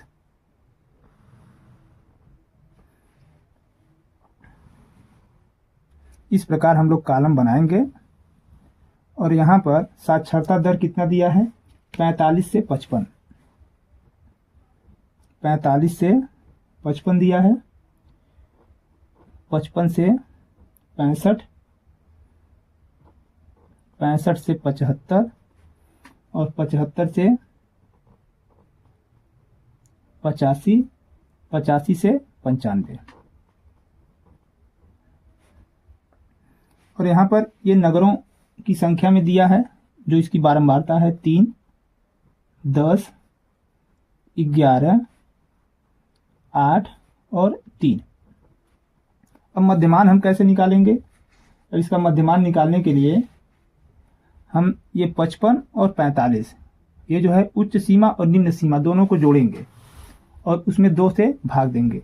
तो 55 और 45 को जोड़ेंगे तो ये आपका 100 हो जाएगा, और 100 में हम जब 2 का भाग देंगे तो ये मिलेगा आपका 50। इस प्रकार 65 और 55 को जब हम जोड़ेंगे तो ये 120 होगा, 120 में 2 का भाग देंगे तो ये 60 मिलेगा। इसी प्रकार बढ़ते हुए चला जाएगा, ये 70 हो जाएगा और ये 80 होगा और ये हो जाएगा आपका 90। अब यहाँ पर हम f गुणे x निकालेंगे, यानी इस f में इस x का गुणा कर देना है। तो 50 में हम 3 का गुणा करेंगे तो ये मिल जाएगा 150, और 60 में जब 10 का गुणा करेंगे तो ये मिल जाएगा 600, 70 में जब 11 का गुणा करेंगे तो मिल जाएगा 770, और 80 में 8 का गुणा करेंगे तो ये मिलेगा 640, और 90 में 3 का गुणा करेंगे तो ये मिलेगा 270। इस प्रकार हम यफ गुणे यक्स निकाल लिए हैं। इसको थोड़ा हम बढ़ा लेते हैं।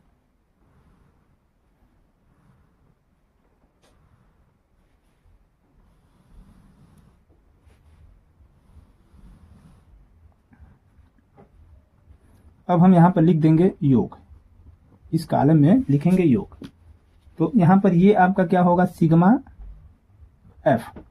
इसको जब जोड़ेंगे तो ये 3 1 4 8 4 12 3 15 और 1 1 2 1 3 यानी ये 35 हो जाएगा। और ये आपका होगा सिग्मा एफ यक्स। जब इसको हम जोड़ेंगे तो ये आ जाएगा आपका 2430। इसको जब जोड़ेंगे तो ये आ जाएगा 2430। तो ये सिग्मा एफ यक्स निकल गया। अब हमें निकालना क्या है, साक्षरता माध्य।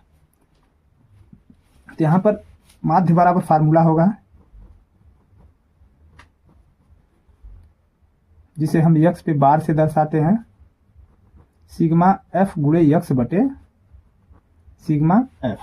तो सिग्मा एफ एक्स कितना है आपका 2430 है, और बटे सिग्मा एफ कितना है 35 है। जब हम 2430 में हम 35 का भाग देंगे तो यहाँ पर आपको मिलेगा, इसे काटेंगे तो यहाँ पर मिलेगा 69.42। तो ये क्या मिल जाएगा आपको, समांतर माध्य। तो यहाँ पर माध्य साक्षरता क्या होगा, माध्य साक्षरता है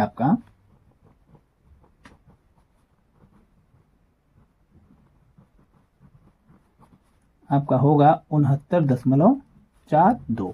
ये आंसर हो जाएगा। इस प्रकार इस प्रश्न 2 में 5 प्रश्न हमें हल करने के लिए कहा था।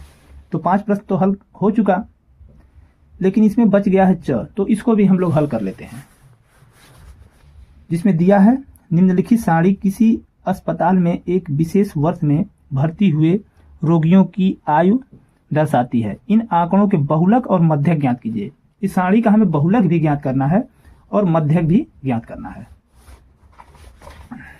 पहले हम लोग सारणी को बना लेते हैं, अच्छे तरीके से इसको बनाएंगे।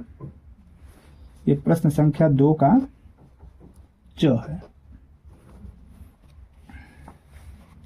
यहां पर दिया है आयु,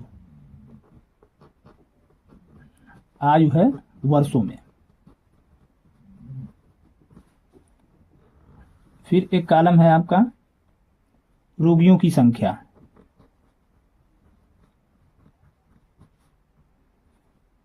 रोगियों की संख्या।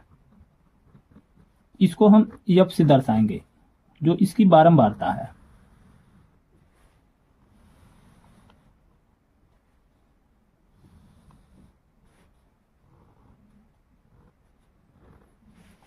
अब यहां पर आयु में हम लिखेंगे, वर्ग अंतराल दिया है 5 से 15, 15 से 25, 25 से 35, 35 से 45 और 45 से 55 और 55 से 65। ये जो है आयु है, वर्ग अंतराल है। तो यहां पर रोगियों की संख्या दिया है 6 है, 11 है, 21 है, यहां पर 23 है और यहां पर 14 और क्या है 5 है। तो ये रोगियों की संख्या है।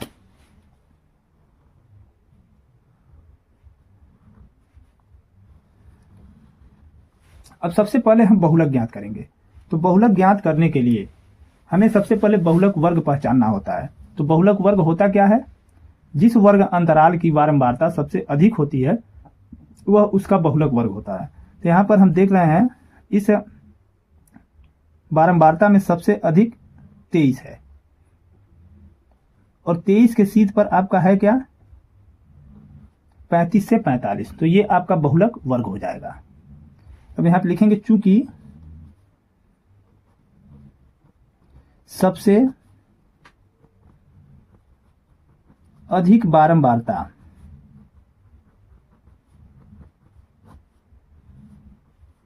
तेईस है, इसलिए बहुलक वर्ग आपका क्या होगा 35 से 45। तो इसमें 35 क्या है आपका निम्न सीमा है जिसे हम यल से दर्शाते हैं। तो यहां पर यल बराबर क्या होगा 35 होगा। और ये जो बहुलक वर्ग की बारंबारता होती है जो 23 है, यह F1 है। इसे क्या लिखेंगे F1 बराबर 23।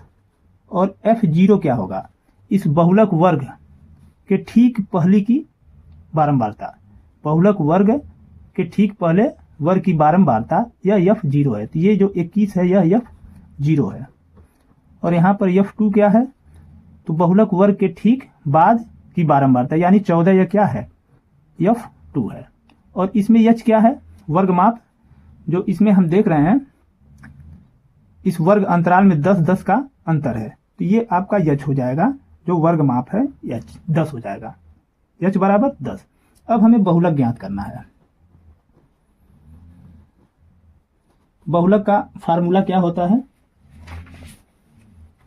L plus F1 minus F0 बटे 2F1 minus F0 minus F2 और गुणे में हो जाएगा आपका H। अब यहां पर L के जगह क्या लिखेंगे 35 प्लस F1 के जगह पर लिखेंगे हम 23 माइनस F0 के जगह पर लिख देंगे 21। अब बटे 2F1 के जगह पर 23, F0 के जगह पर 21 और माइनस F2 के जगह क्या लिखेंगे 14। यहाँ पर H की जगह पर गुणे में 10। अब हम मान रख दिए, अब इसको हल कर देंगे तो आपका आंसर आ जाएगा। अब यहाँ पर लिखेंगे ये 35 प्लस 23 में से हम 21 को घटाएंगे तो यहाँ पर मिलेगा 2, और यहाँ पर ये 23 दूना 46 माइनस 21 में 14 को जोड़ेंगे तो 4 1 5 और 2 और 1 3, ये 35 हो जाएगा। और ये गुणे में 10। अब यहाँ पर 35 प्लस 2 बटे 46 में से 35 को हम घटाएंगे तो यहाँ पर 6 में से 5 निकलेगा 1 और 4 में से 3 निकलेगा, ये भी 1 हो जाएगा गुणे 10। अब ये 35 प्लस ये 20 बटे 11 हो जाएगा।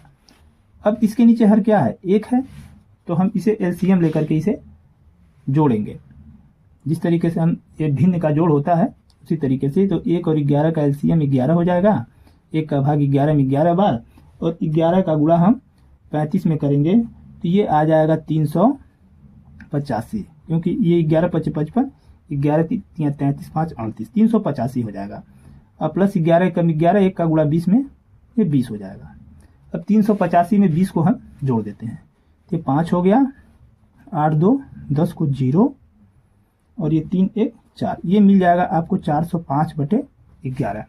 अब जब 405 में हम 11 का भाग देंगे तो यहाँ पे मिल जाएगा 36.818। इसे हम क्या लिख सकते हैं, या 36.8 को हटाएंगे तो इसमें 1 जोड़ेंगे तो ये 8 2, तो ये आपका बहुलक निकल करके आ गया। अब बहुलक तो निकल गया, अब हमें निकालना क्या है इसकी माध्यिका। तो माध्यिका निकालने के लिए हम एक कॉलम और आगे बढ़ाएंगे, यहाँ पर एक कॉलम हम और आगे बढ़ाएंगे। ये कॉलम कौन सा होगा, ये होगा आपका संचयी बारंबारता। संचयी बारंबारता, जब भी आपका मध्यक निकालना हो तो संचयी बारंबारता निकालना पड़ेगा।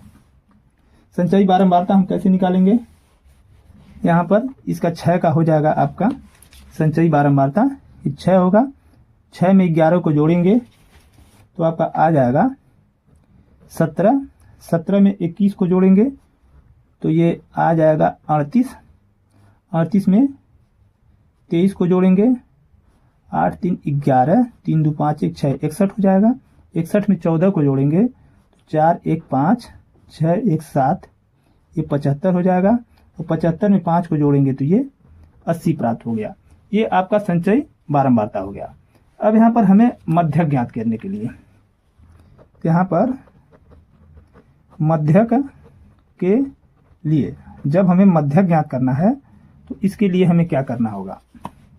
अब ये n बराबर 80 है, n बराबर कितना है 80 है, तो n बटे 2 जब निकालेंगे तो ये 80 बटे 2 बराबर क्या मिलेगा आपको 40। अब हमें देखना ये है 40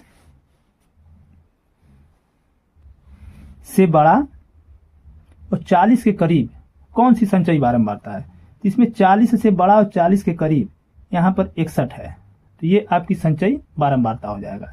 यही आपका हो जाएगा CF। ये क्या, ये संचयी बारंबारता आपका 61, 40 से बड़ा और 40 के करीब संचयी बारंबारता क्या है 61। तो इस 61 के ठीक सामने वाला जो ये वर्ग अंतराल होगा यही इसका मध्यक वर्ग होगा। तो यहाँ पर मध्यक वर्ग हम लिखेंगे, मध्यक वर्ग। आपका मध्यक वर्ग क्या बनेगा, यही 35 से 45, ये आपका मध्यक वर्ग हो गया। और यहाँ पर CF क्या होगा, तो इस मध्यक वर्ग के ठीक पहले की संचयी बारंबारता ये जो 38 है ये आपका क्या होगा CF। तो यहाँ पर यल बराबर क्या है, पहले हम यल को लिख लेते हैं। यल बराबर ये निम्न सीमा होती है जो 35 है, और यहाँ पर CF बराबर 38 है, और यहाँ पर F बराबर क्या है, F बराबर 23 है जो मध्यक वर्ग की बारंबारता है, और यहाँ पर H बराबर क्या है जो वर्ग माप है ये 10 है। अब हम यहाँ पर मध्यक का फार्मूला लगाएंगे। यहाँ पर लिखेंगे मध्यक बराबर, तो मध्यक का फार्मूला होता है यल प्लस n बटे 2 माइनस CF, अब बटे में F गुणे H। अब यहाँ पर यल के जगह क्या लिखना है आपको, यल के जगह पर 35 लिखेंगे, n बटे 2 के जगह पर ये n बटे 2, इसके जगह पर 40 लिख देंगे, यहाँ पर 40 अब माइनस CF। अब ये CF क्या है, इसके जगह पे 38 लिखेंगे, तो यहाँ हो जाएगा माइनस 38 बटे F की जगह क्या लिखना है 23, अब गुणे में H की जगह पर 10। अब मान को हम रख दिए, अब इसे हल करना है। अब यहाँ पर 35 है प्लस 40 में से 38 को घटाएंगे, यहाँ पर 2 बटे 23 और गुणे 10। अब यहाँ पर हम 2 में 10 का गुणा करेंगे तो 35 प्लस 20 बटे 23 हो जाएगा। फिर हम इसे जोड़ेंगे, 35 में 20 बटे 23 को जोड़ेंगे तो इसका हर एक हो गया, इसका LCM हो जाएगा 23। 1 का भाग 23 में 23 बार, और 23 का गुणा हम 35 में करेंगे तो मिल जाएगा आपको 805 प्लस 23 एकम 23 और 1 का गुणा 20 में ये 20 हो जाएगा। 805 में 20 को जोड़ेंगे 5, ये 2 और ये 8, 825 बटे 23 मिलेगा। अब हम 825 में 23 का भाग देंगे तो यहाँ पर मिलेगा 35.869, इसे लिख सकते हैं या 35.87। तो ये आपका क्या हो जाएगा, मध्यक हो जाएगा, ये आंसर है। इस प्रकार आपका प्रश्न संख्या 2 जो है समाप्त हो गया। अब हम इसके अगले प्रश्न संख्या 3 से हल करेंगे। इसमें 2 प्रश्न है, अथवा करके दिया है, तो जिसमें आपको एक ही प्रश्न हल करना होगा। ये प्रत्येक प्रश्न 6 नंबर का है। तो तीसरे प्रश्न में दिया है 2 अंकों की एक संख्या और उसके अंकों को उलटने पर बनी संख्या का योग 88 है। यदि संख्या के अंकों का अंतर 4 है तो संख्या ज्ञात कीजिए। ऐसी संख्याएं कितनी हैं?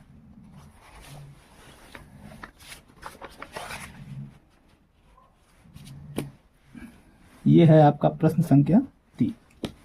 अब यहां पर हम लिखेंगे माना दहाई का अंक बराबर यक्स, और ये इकाई का अंक क्या होगा आपका,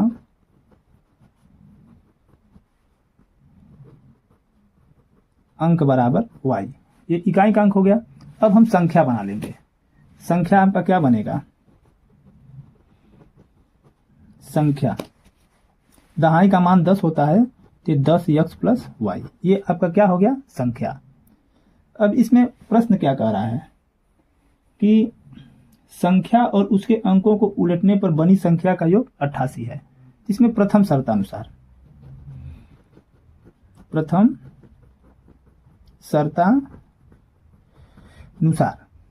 अब इसमें संख्या क्या है आपका 10 यक्स प्लस वाई, तो 10 यक्स प्लस वाई, और इसके अंकों को उलट दिया जाए यानी 10 वाई प्लस यक्स, तो इन दोनों संख्या का योगफल 10 वाई प्लस यक्स, दोनों संख्या का योगफल 88 है। अब यहां पर 10 यक्स में यक्स को जोड़ेंगे तो ये 11 यक्स प्लस ये 11 वाई मिलेगा बराबर 88। 11 हम कॉमन लेंगे तो ये यक्स प्लस वाई बराबर 88 होगा, और यक्स प्लस वाई बराबर 88/11। इसे हम काट देंगे 11/88, जो कि होगा यक्स प्लस वाई बराबर 8।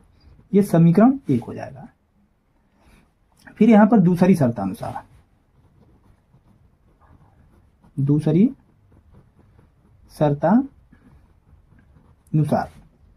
इस प्रश्न का दूसरा शर्त क्या है, इसके अंकों का अंतर 4 है। अंकों का अंतर क्या है, 4 है। तो यहां पर इसे लिख सकते हैं यक्स माइनस वाई बराबर 4। इसे समीकरण 2 मानेंगे। इसे इस प्रकार भी लिख सकते हैं, या ऐसे भी लिख सकते हैं y माइनस यक्स बराबर 4। इस तरीके से भी आप इसको लिख सकते हैं। अब यक्स माइनस वाई बराबर 4 लेकर के जब हल करेंगे तो इसका आंसर दूसरे तरीके से आएगा, और y माइनस यक्स बराबर 4 लेकर के हल करेंगे तो इसका आंसर दूसरा आएगा। दोनों अपने आप में सही है। अब समीकरण 1 और समीकरण 2 को हम हल कर देंगे विलोपन विधि से। समीकरण 1 आपका क्या है, यक्स प्लस वाई बराबर 8। समीकरण 2 क्या है, यक्स माइनस वाई बराबर 4। ये आपका समीकरण 2 हो गया। अब यहां पर समीकरण 1 में समीकरण 2 को जोड़ने पर, जब जोड़ेंगे तो वाई से वाई कटेगा, और ये 2 यक्स बराबर 8 4 12 हो जाएगा। अब यक्स बराबर ये 12/2 कर लीजिए, तो 2 छके 12, तो यक्स बराबर क्या मिलेगा, 6 मिलेगा। अब ये यक्स बराबर 6 समीकरण 1 में मान रख देंगे, या तो आप 2 में रख दीजिए, किसी में भी रख दीजिए, वाई का मान निकल कर आ जाएगा। तो समीकरण 1 में यक्स बराबर 6 रखने पर, अब समीकरण 1 क्या है, यक्स प्लस वाई बराबर 8। यक्स की जगह 6 प्लस वाई बराबर 8, वाई बराबर 8 माइनस 6 हो जाएगा, तो y बराबर क्या आएगा, 2। ये y का मान आ गया। अब संख्या हमारा क्या बनेगा, अतः संख्या आप क्या माने हैं, संख्या बनाए हैं 10 यक्स प्लस वाई, तो 10 यक्स प्लस वाई। तो यहाँ पर 10 गुणे यक्स की जगह क्या लिखेंगे, 6 प्लस वाई की जगह 2, तो 10 छक्का 60 हो जाएगा, अब प्लस 2, तो ये 62 हो जाएगा। ये संख्या क्या बन के आ जाएगी, 62। तो एक तो संख्या ये बनेगी 62। अब पुनः इसी प्रकार यदि समीकरण 1 और ये y माइनस 4, इसे हम समीकरण 3 मान लेते हैं। चलिए समीकरण 3 है हमारा। अगर समीकरण 1 और 3 को हल किया जाए तो यहां पर संख्या क्या बन के आ जाएगा, 26। पुनः इसी प्रकार समीकरण 1 और 3 को हल करने पर, जब समीकरण 1 और समीकरण 3 को हम हल करेंगे तो संख्या क्या बनेगा, संख्या आपका आ जाएगा ये 26, यानी इकाई के अंक पर 6 आ जाएगा और दहाई के अंक पर 2 आ जाएगा।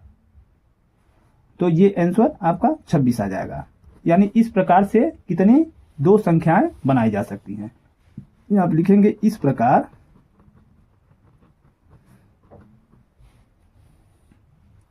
दो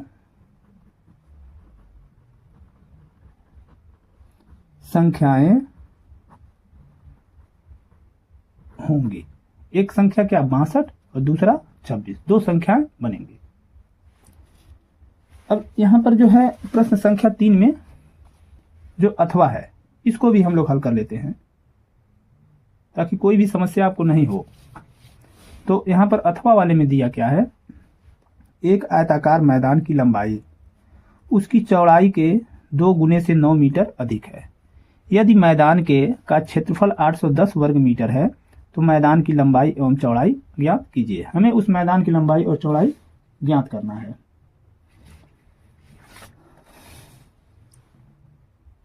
तो चलिए इसको भी हम लोग हल कर लेते हैं। ये क्या है, प्रश्न 3 का अथवा। अब यहां पर एक हमारा इस तरीके से आयताकार पार्क है। थोड़ा ग्राफ के माध्यम से समझेंगे हम लोग तो ज्यादातर बेहतर रहेगा। तो यहां पर कह रहा है ये आयताकार मैदान कहिए या पार्क, मैदान इसमें दिया है। मैदान की लंबाई चौड़ाई के 2 गुने से 9 मीटर अधिक है। इसका चौड़ाई हम क्या मान लेते हैं, चौड़ाई x मीटर मान लेते हैं। इसका लंबाई क्या होगा, चौड़ाई के 2 गुने से 9 मीटर अधिक है। तो लंबाई कितना होगा 2x + 9 मीटर। ये आपके इस आयताकार मैदान की लंबाई हो गया। अब यहां पे लिखेंगे माना आयताकार मैदान की चौड़ाई बराबर x मीटर। तो आयताकार मैदान की लंबाई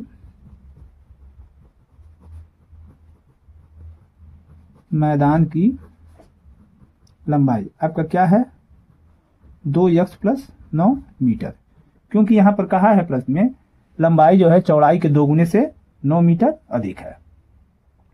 अब यहां पर प्रश्नानुसार इस प्रश्न में क्या दिया है, मैदान का क्षेत्रफल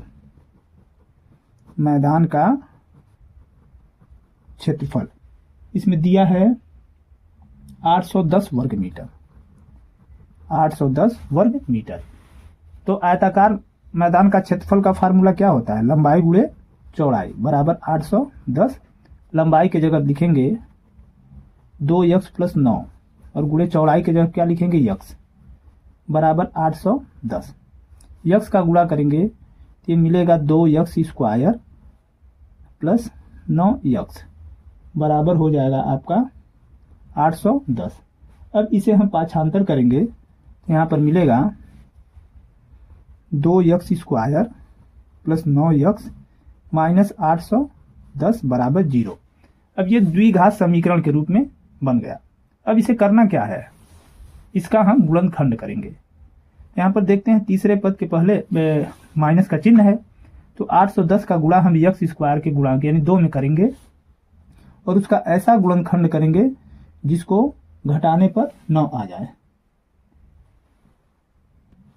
अब यहां पर जब हम 810 में 2 का गुणा करेंगे, यहां पर हम करके दिखा दे रहे हैं, ये जब 810 में हम 2 का गुणा करेंगे तो 0 होगा, ये 2 होगा, 2 × 8 = 16 यानी 1620 हो जाएगा। और 1620 का हमें ऐसा गुणनखंड करना है जिसको घटाने पर कितना हमें प्राप्त हो जाए, यहाँ पर घटाने पर हमें मध्य पद यानी 9 के बराबर आ जाए। तो 1620 का गुणनखंड आपका होगा 45 × 36 और 45 में से अगर आप 36 को घटाएंगे तो कितना मिल जाएगा आपका 9। 15 में से 6 निकलेगा 9। तो हम क्या लिख सकते हैं इसके 1620 के जगह पर 15 - 36 ये हमें प्राप्त होगा। इस तरीके से आपको कहीं रफ पर करना है, ये आपका रफ कार्य हो जाएगा। अब इसे हम लिख क्या सकते हैं 2x² प्लस यहाँ पर 9x के जगह क्या लिखेंगे आप 45 माइनस 36, 45 माइनस 36, बाहर में x और माइनस 810 बराबर 0। अब ये 2x स्क्वायर प्लस ब्रैकेट को खोलेंगे 45x माइनस 36x माइनस 810 बराबर 0।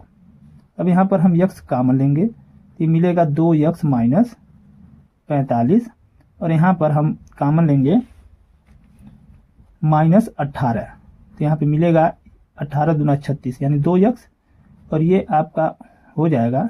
यहाँ पर थोड़ा सा देखिए गलत कर रहे हैं हम लोग, ये 2x ये प्लस 45 है और यहाँ पर ये 18 का भाग हम 810 में देंगे तो माइनस ये 45 हो जाएगा बराबर के 0।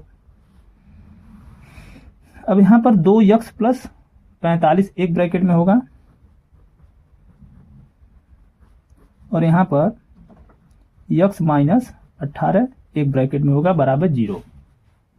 अब 2x प्लस 45 बराबर 0 से तो यहाँ पर x बराबर क्या होगा, 45 दूसरे तरफ जाएगा तो माइनस 45 और ये बटे में आ जाएगा 2। अब यहाँ पर चौड़ाई क्या निकल के आ रही, माइनस 45 बटे 2, जो कि यह असंभव है, चौड़ाई तो ऋणात्मक होगी नहीं, इसे हम क्या लिखेंगे, असंभव। अब यहाँ पर x माइनस 18 बराबर 0 से तो यहाँ पर क्या मिलेगा आपका x बराबर 18, तो ये जो है आपके मैदान की चौड़ाई हो जाएगी। अब यहाँ पर हम लिखेंगे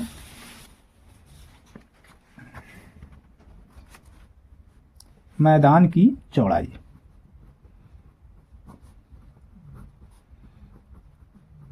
मैदान की चौड़ाई बराबर 18 मीटर और मैदान की लंबाई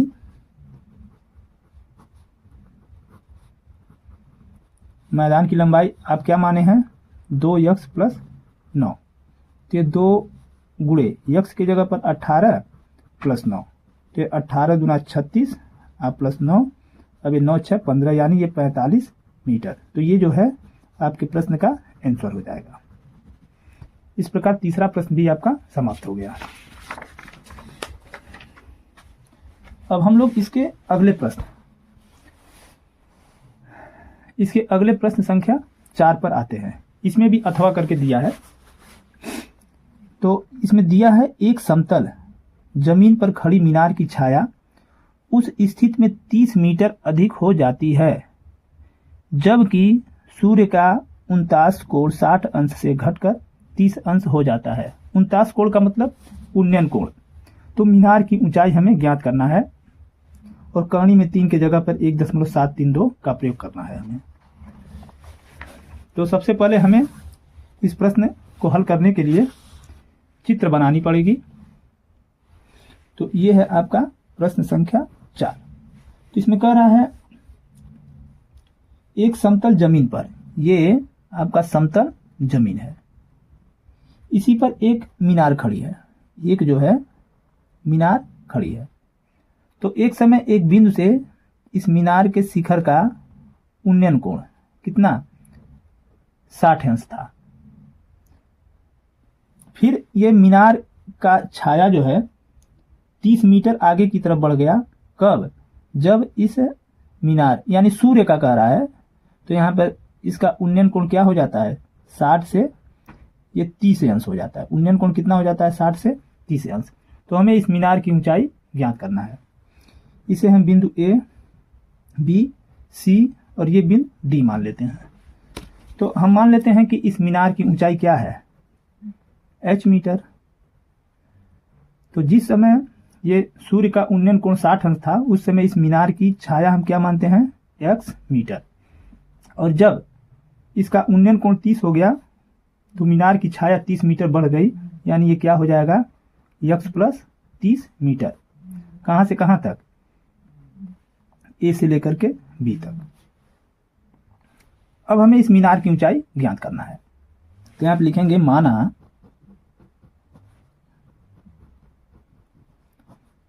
मीनार की ऊंचाई BC बराबर h मीटर। अब मीनार की छाया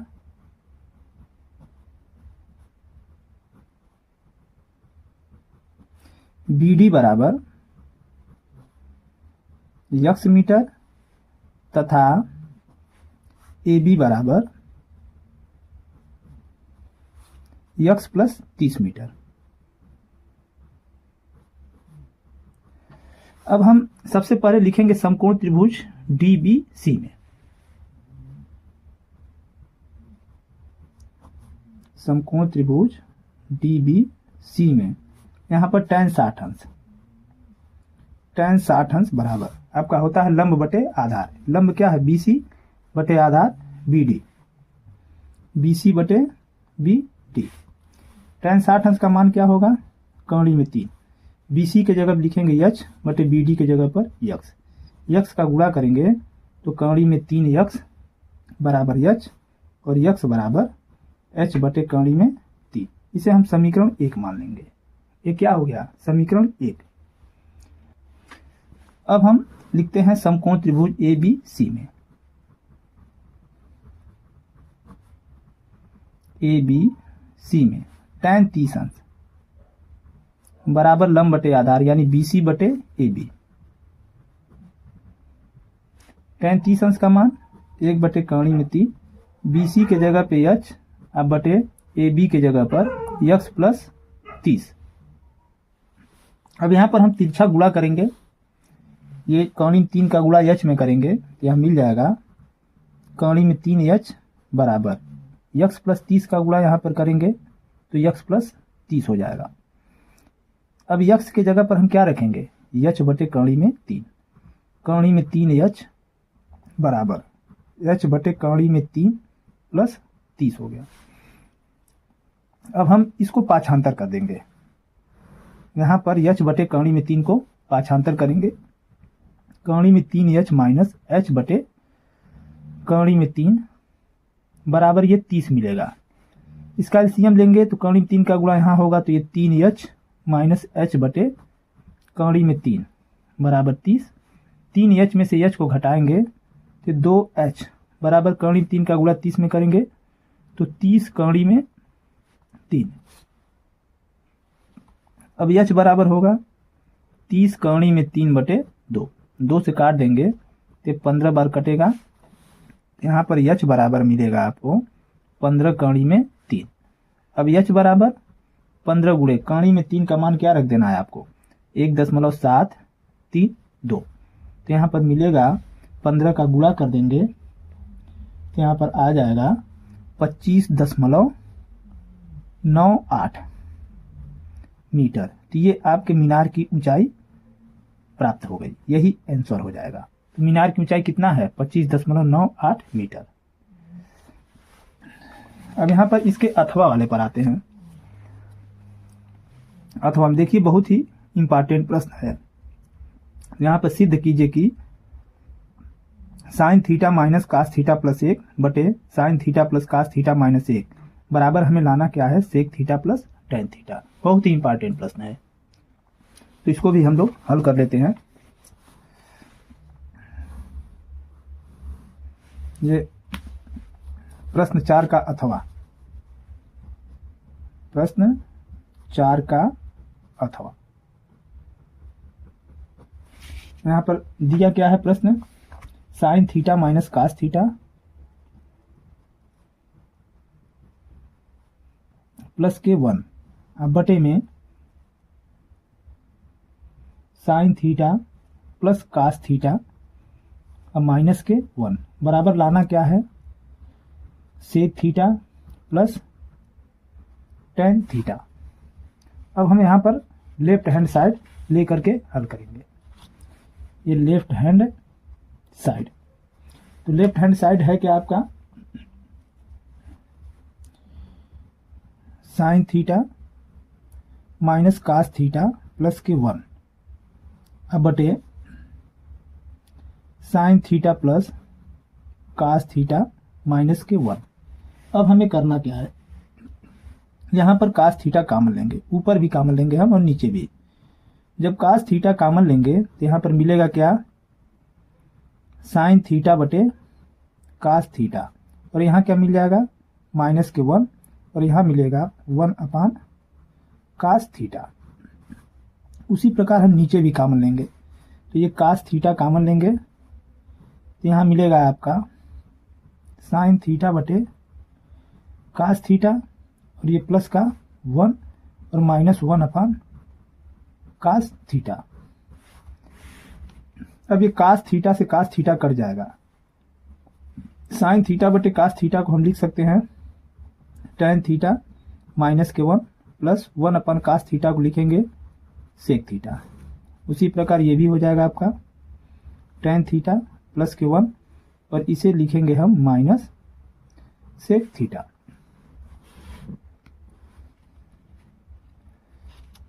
अब यहाँ पर एक लाइन और लिखते हैं, हम इसे थोड़ा चेंज करेंगे। पहले लिखेंगे sec थीटा और प्लस tan थीटा और माइनस के 1 और बटे, इसको ऐसे रहने देते हैं, कोई दिक्कत नहीं है, tan थीटा प्लस 1 और माइनस के sec थीटा। अब यहाँ पर ये sec theta plus tan theta,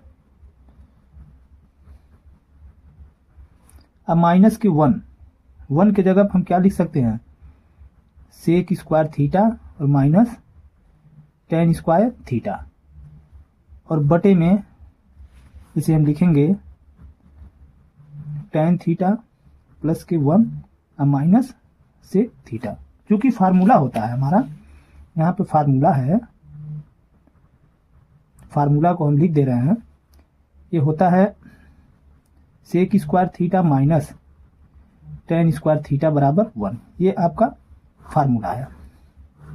तो हम एक की जगह पर, यहाँ जो एक है इसके जगह पर हम ये लिख सकते हैं sec स्क्वायर थीटा माइनस के tan स्क्वायर थीटा, ये लिख दिए मान। अब यहाँ पर आपका होगा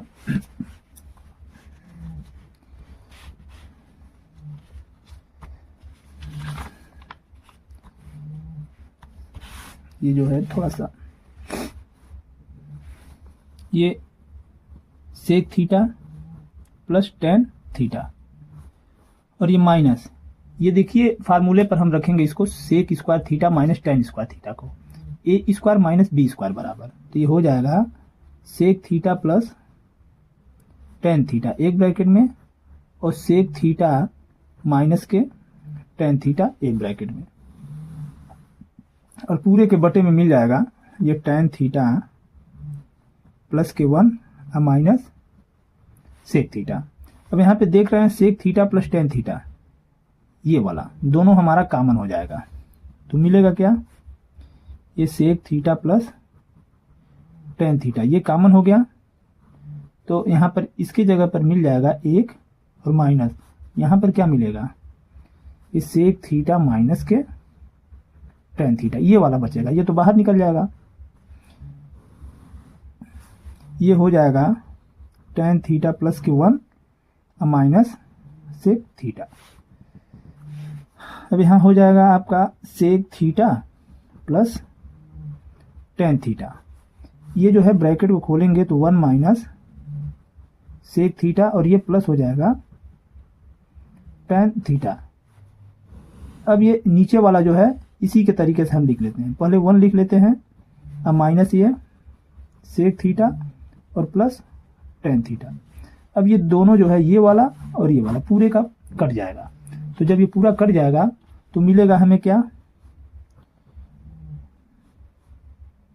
ये मिलेगा sec थीटा और प्लस tan थीटा, जो कि यहाँ पे देखिए ये sec theta plus tan theta, इसी को हमें सिद्ध करना था, जो कि ये आ गया हमारा राइट हैंड साइड के बराबर। बराबर क्या लिख देंगे हम, राइट हैंड साइड।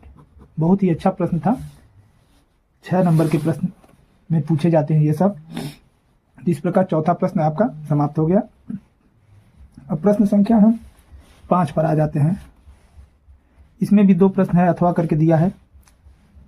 5वें प्रश्न में दिया है भुजा 14 सेमी वाले एक घनाकार ब्लॉक के ऊपर एक अर्धगोला रखा हुआ है, अर्धगोले का अधिकतम व्यास क्या होगा, इस ठोस का पृष्ठीय क्षेत्रफल ज्ञात कीजिए। पहले हम आकृति बनाएंगे ताकि अच्छे तरीके से समझ में आए। ये प्रश्न संख्या 5 है।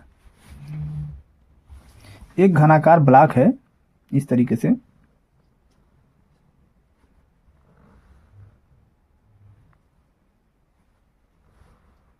इस तरीके से।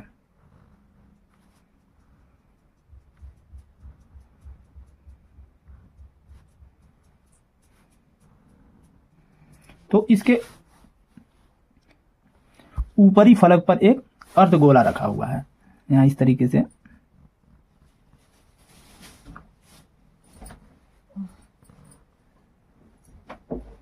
इस तरीके से अर्धगोला रखा हुआ है। तो हमें ये जो ठोस बन रहा है, इस ठोस का पृष्ठीय क्षेत्रफल ज्ञात करना है। इसमें जो है इस ठोस का पृष्ठीय क्षेत्रफल ज्ञात करना है। तो यहां पर लिखेंगे घनाकार ब्लॉक की भुजा ए बराबर कितना दिया है आपका 14 सेंटीमीटर, और यहां पे दिया है अर्धगोले का व्यास। अर्धगोले का अधिकतम व्यास क्या हो सकता है?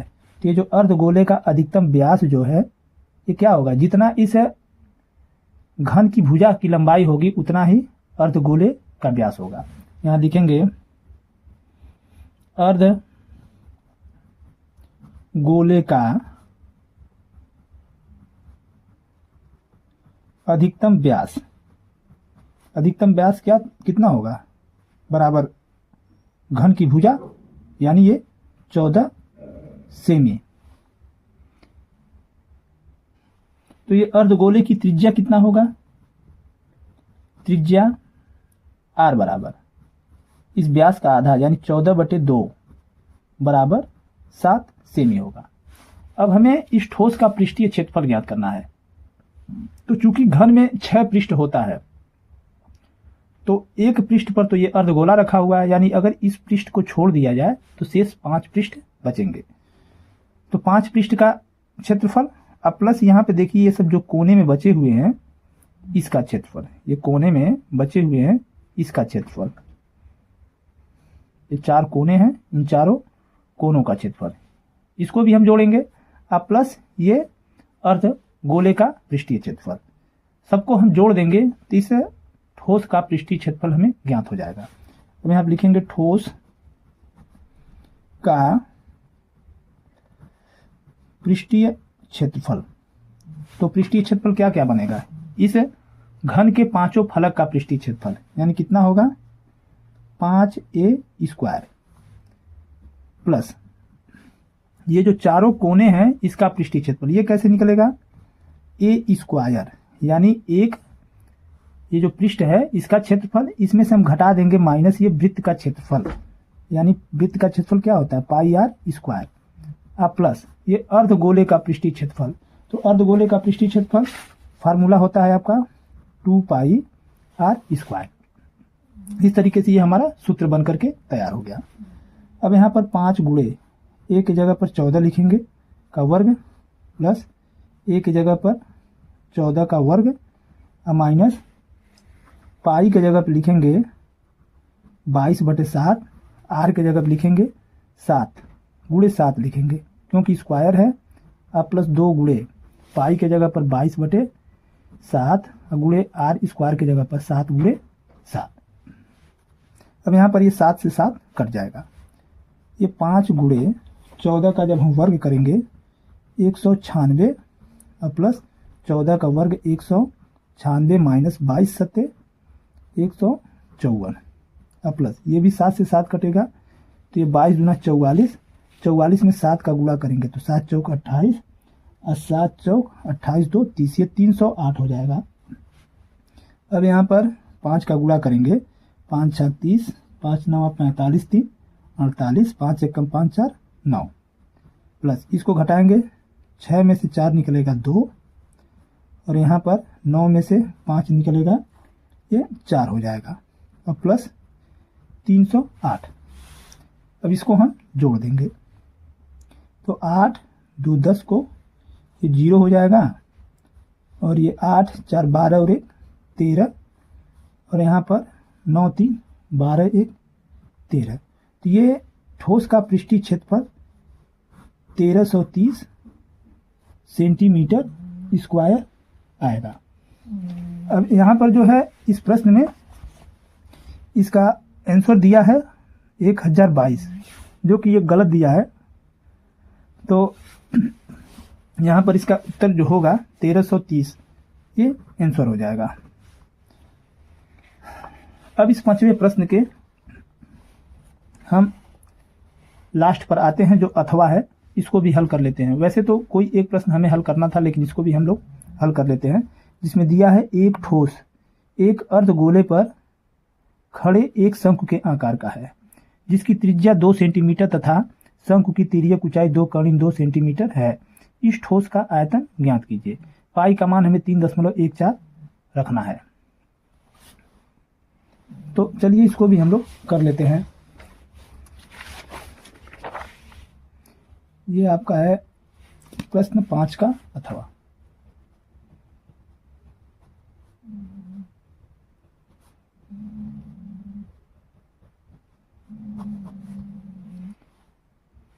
इसको हम लोग चित्र के माध्यम से समझते हैं। तो एक ठोस एक अर्धगोले पर खड़ा एक शंकु के आकार का है, एक अर्धगोला है। इस तरीके से एक अर्धगोला है। इस अर्धगोले पर एक शंकु इस प्रकार खड़ा है। तो यहां पर इसकी त्रिज्या क्या है? 2 सेमी। ये जो त्रिज्या है ये 2 सेमी है। और इस शंकु की तिर्यक ऊंचाई कितना है? ये जो यल बराबर 2 कड़ी में 2 सेमी है। तो हमें क्या निकालना है? इस ठोस का आयतन निकालना है। अब यहां पर लिखेंगे शंकु की त्रिज्या। शंकु की त्रिज्या बराबर अर्ध गोले की त्रिज्या। आर बराबर 2 सेमी। जितना शंकु की त्रिज्या होगी उतना अर्धगोले की भी त्रिज्या होगी। शंकु की तिर्यक ऊंचाई यल बराबर दिया है 2 कड़ी में 2 सेंटीमीटर। तो तिर्यक ऊंचाई का सूत्र क्या होता है? यहां पर तिर्यक ऊंचाई का फार्मूला जो होता है, कड़ी में h² प्लस r² बराबर ये 2 कड़ी में 2। अब यहां पर हम दोनों पक्षों का वर्ग कर दें तो यहां मिलेगा h² प्लस r² बराबर, इसका जब वर्ग करेंगे तो ये होगा 4 और गुणे ये क्या हो जाएगा? कड़ी में 2, इसका वर्ग होगा तो ये 2 होगा। अब यहाँ पर h² प्लस r के जगह पर हम क्या रख देंगे? ये 2 रख देंगे। यहाँ पर 2 का वर्ग बराबर ये 4 दूना 8। तो h² बराबर ये 2 का वर्ग 4 होगा, ये इधर जाएगा तो ये 8 माइनस 4 होगा। तो h² बराबर 4 होगा और h बराबर 4 का वर्गमूल हो जाएगा 2 सेमी। तो यहाँ पर इस शंकु की ऊंचाई क्या मिलेगी? ये मिलेगी 2 सेमी। अब हमें ठोस का आयतन निकालना है। ठोस का आयतन तो क्या करना है? शंकु का आयतन और अर्धगोले का आयतन दोनों को हमें जोड़ देना है। शंकु का आयतन होता है 1/3 pi r square into h plus अर्धगोले का आयतन क्या होता है? 2/3 पाई r पर क्यूब। अब यहां पर हम 1/3 पाई r² कॉमन लेंगे तो यहां पर बचेगा क्या? h बचेगा और प्लस 2 r बच जाएगा। अब 1/3 हमें पाई की जगह पर क्या मान रखना है? 3.14। r की जगह क्या रख देना है? 2 का वर्ग। अब प्लस h की जगह क्या रख देना है? h बराबर भी हमारा 2 सेमी आया है तो 2 प्लस 2 गुणे r की जगह पर भी 2 रखेंगे। अब यहां पर मिलेगा क्या?